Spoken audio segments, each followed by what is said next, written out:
Hi friends, అందరైతే ఎలా ఉన్నారు? ప్రెజెంట్ అయితే నేను అర్మేనియా కంట్రీలో ఉన్నాను. నేను ఇన్‌స్టాగ్రామ్స్‌లో రీల్స్ పెడుతుంటే నన్నైతే కామెంట్‌లలో చాలా మంది అడుగుతున్నారు. "నువ్వు అర్మేనియాకి ఎంత పే చేసి ఎళ్ళావు? నువ్వక్కడ ఏం వర్క్ చేస్తున్నావు? నీకు సాలరీ ఎంతొస్తుంది? నువ్వేం జాబ్ చేస్తున్నావు?" అని నన్నైతే చాలా మంది అడిగారు. నాకు చాలా మంది డీఎం గూడా చేశారు. వాళ్ళందరికైతే ఒకటే క్లారిటీ ఇద్దామనుకుంటున్నాను. అర్మేనియా కంట్రీ గురించి ఫుల్ డీటెయిల్‌గా చేసైతే ఒక ఫుల్ వీడియో యూట్యూబ్‌లో పెడతాను. యూట్యూబ్‌లో పెట్టాలంటే నాకైతే మినిమమ్ ఒక 500 లేదా 1,000 సబ్స్క్రైబర్స్ అయితే వస్తేనే నా వీడియో పెడతాను. అర్మేనియా కంట్రీ గురించి ఫుల్ వీడియో చేస్తాను.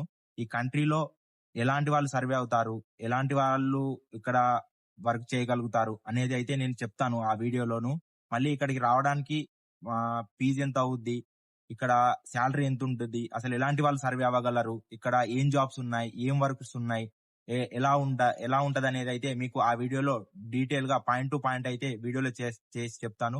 మీరైతే నా ఇన్‌స్టా ప్రొఫైల్‌లో నా యూట్యూబ్ ఛానల్ లింక్ ఉంది.